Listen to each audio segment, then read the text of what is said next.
Media లేదు ఈ sit ఈ పేపర్లు రాసేవాళ్ళు ఎందుకు మాట్లాడరు? ఓహో వాళ్ళు ఇప్పుడు మీ పార్టీలో ఉన్నారనా, ఇప్పుడు తెలుగుదేశంలో జాయిన్ అయ్యారనా, తెలుగుదేశంలో బాధ్యత గల పదవుల్లో ఉన్నారనా? అయితే మీ టార్గెట్ ఏంటి? జగన్మోహన్ రెడ్డి గారి పార్టీ, వైఎస్ఆర్ కాంగ్రెస్ పార్టీ. దీన్ని టార్గెట్ చేయాలి. దేనికోసం టార్గెట్ చేయాలి? వెంకటేశ్వర స్వామిని అడ్డం పెట్టుకొని మీరు టార్గెట్ చేయాలి. ఇది ధర్మమేనా అని నేను అడుగుతా ఉన్నా. ఇదేనా మీరు చేస్తుంది? చంద్రబాబు నాయుడు గారు హిందువుల మనోభావాలు దెబ్బతినవా? ఒక దేవుణ్ణి అడ్డం పెట్టుకొని రాజకీయ కక్షలు చేస్తున్నారు మీరు. సరే, లిక్కర్ని అడ్డం పెట్టుకుని చేస్తున్నారంటే అది వేరే అంశం. ఒక దైవాన్ని, కలియుగ దైవంగా భావిస్తున్నటువంటి వెంకటేశ్వర స్వామిని అడ్డం పెట్టుకొని, వెంకటేశ్వర స్వామి లడ్డూలో కల్తీ కలిసిపోయిందని చెప్పి ఒక దుర్మార్గమైన ప్రచారం చేసి ఇవాళ సుబ్బారెడ్డి గారిని టార్గెట్ చేసేటటువంటి ప్రయత్నం మీరు చేస్తున్నారు. అంతేకాదు, నేను ఇంకో మాట అడుగుతాను. సిట్టుని, చంద్రబాబు నాయుడు గారిని, ఎల్లో మీడియాని, ఏమండి ఈ పర్చేజింగ్ కమిటీ ఉంటుంది కదా, సుబ్బారెడ్డి గారు చైర్మన్గా ఉన్నప్పుడు, వైఎస్ఆర్ కాంగ్రెస్ పార్టీ చైర్మన్గా ఉన్నప్పుడు కూడా ఓ పర్చేజింగ్ కమిటీ ఉంటుంది. ఆ పర్చేజింగ్ కమిటీలో కొలుసు పాతసారథి గారి మెంబరు, ప్రశాంత్ రెడ్డి గారి మెంబరు.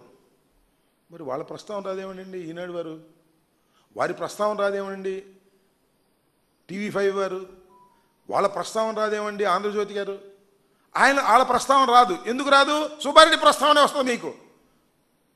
చిన్నప్పన్ అనే వ్యక్తి వాళ్ళ దగ్గర పనిచేసినా సుబ్బారెడ్డి గారి ప్రస్తావనే వస్తుంది. సుబ్బారెడ్డి గారు చైర్మన్గా ఉన్నప్పుడో లేనప్పుడో పర్చేజింగ్ కమిటీలో ఉన్నటువంటి వ్యక్తులు ఇప్పుడు మీ పార్టీలో ఉన్నారు కాబట్టి వారేమో వాళ్ళ విచారణ కూడా చేయాల్సిన అవసరం లేదనేటువంటి ప్రశ్న వస్తుంది. ఈ విధంగా మీరు ఒక దుర్మార్గమైనటువంటి పద్ధతుల్లో మీరు వ్యవహరిస్తూ ఉన్నారనేది చాలా స్పష్టంగా ప్రజలకు వివరంగా అర్థమైపోయేటటువంటి పరిస్థితి కనిపిస్తూ ఉన్నది. మీరు అప్పుడు ఏమన్నారంటే 320 రూపాయలకి కిలో ఆవు నెయ్యిని కొంటున్నారు. అసలు 326 రూపాయలు, 320 రూపాయలకి వస్తుంది అసలు ఆవు నెయ్యి, కల్తీ నెయ్యి కాకపోతే అని చంద్రబాబు నాయుడు గారు అన్నాడు. అదేమంటే 3000 అవుతుంది స్వచ్ఛమైన నెయ్యి అని ప్రచారం చేశారు. ఈనాడు వారైతే కనీసం 1000 నుంచి 1600 రూపాయలు చేస్తుంది. స్వచ్ఛమైన నెయ్యి కొనాలి అంటే 320 రూపాయలకి మీరు కొన్నారంటే ఇది కల్తీ నెయ్యి పో అని చెప్పేశారు. రేటు ప్రకారం కల్తీ నెయ్యి చేసి పారేశారండి. అంటే 1000 రూపాయలు 1600 కొంటే ఈనాడు ప్రకారం అది స్వచ్ఛమైన నెయ్యి, చంద్రబాబు నాయుడు ప్రకారం కొంటే 3000 కొంటే అది స్వచ్ఛమైన నెయ్యి. నేను అడుగుతా ఉన్నా, ఇప్పుడు ఈ తిరుమల తిరుపతి దేవస్థానం బోర్డు ఎంత కొంటున్నారయ్యా? ఇప్పుడు 1600 కొంటున్నారా? 3000 కొంటున్నారా? 1000 రూపాయలు కొంటున్నారా? కాకపోతే 320 రూపాయల కన్నా ఎక్కువ, 1000 రూపాయల కన్నా తక్కువ కొంటున్నారు. ఇది స్వచ్ఛమైన నెయ్యి నమ్మాలా? మీరు చెప్పే ఆర్గ్యుమెంట్ ప్రకారం చెప్పండి, నేను అడుగుతా ఉన్నా. స్వచ్ఛమైన నెయ్యి కాదనేగా చెప్పాల్సింది. ఇప్పుడు 320 రూపాయల కన్నా ఎక్కువ కొంటున్నారు, 1000 రూపాయల కన్నా తక్కువ కొంటున్నారు. ఎంత కొంటున్నారో మీకే తెలుసు. ఇప్పుడు ఎలా ఇది స్వచ్ఛమైన నెయ్యి అని ఎలా మీరు చెప్పగలుగుతారో? అప్పుడు చేసినటువంటి ఆర్గ్యుమెంట్ ఏమైందే నేను అడుగుతా ఉన్నా. అంతేకాదు, మీకు ఇంకో చిత్రమైన విషయం చెప్తా. 2014 నుంచి 2019 వరకు నారా చంద్రబాబు నాయుడు గారే ముఖ్యమంత్రిగా వ్యవహరించాడు కదా. అప్పుడు కొంత ఎంతో తెలుసా?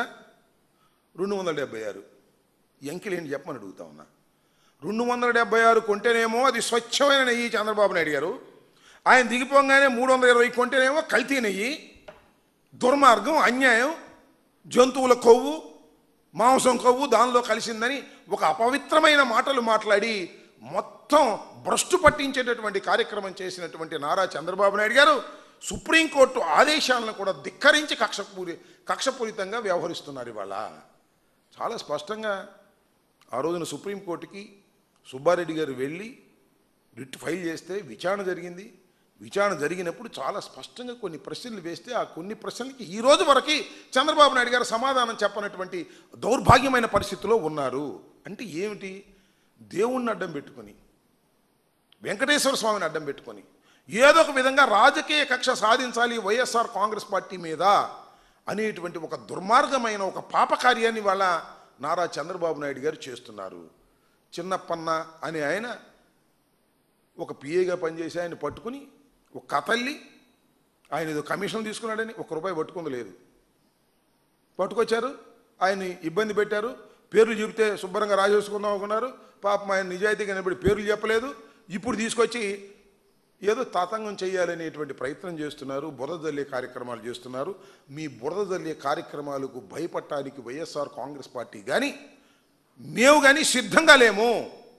దేవుణ్ణి అడ్డం పెట్టుకొని మీరు చేసేటటువంటి నీచ రాజకీయాలు, కక్ష రాజకీయాలని ప్రతి క్షణం మేము ఎదుర్కోవడానికి సిద్ధంగా ఉన్నామనే విషయాన్ని ఇక్కడ చాలా స్పష్టంగా చెప్పదలుచుకున్నామని కూడా ఈ సందర్భంగా నేను మనవి చేస్తున్నాను. అంతేకాదు, ఇది ఒకటే కాదు, మళ్ళా పాపం మా జోగి రమేష్ మీద కూడా కక్ష పెట్టారు. జోగి రమేష్ కక్ష పట్టడమే కాదు, జోగి రమేష్ సంగతి ఏంటో తేల్చేస్తామంటున్నారు. ఆఫ్ ది రికార్డ్ ఎక్కడ దొరుకుతాడని చూస్తున్నాడు. చాలా చోట్ల దొరుకుతానికి ప్రయత్నం చేశారు, ఎక్కడ దొరకలా. ఇప్పుడు కల్తీ మద్యం, అప్పుడేమో లిక్కర్ స్కామ్ అన్నారు మా మీద, ఇవాళ కల్తీ మద్యం. బాటిల్ అట్టాగే ఉంటుంది, దానిలో కల్తీ ఉంటుంది. బ్రాండ్ బ్రహ్మాండంగా ఉంటుంది, దాంతో కల్తీ ఉంటుంది. ఎవరు చేస్తారు ఇదంతా? చంద్రబాబు నాయుడు గారికి సంబంధించినటువంటి ప్రైవేటు వ్యాపారులు అందరూ కూడా ఇవాళ ఈ కల్తీ లిక్కర్ చేసేటటువంటి కార్యక్రమం చేస్తున్నారు. దీనిలో చూడండి, మన టీడీపీ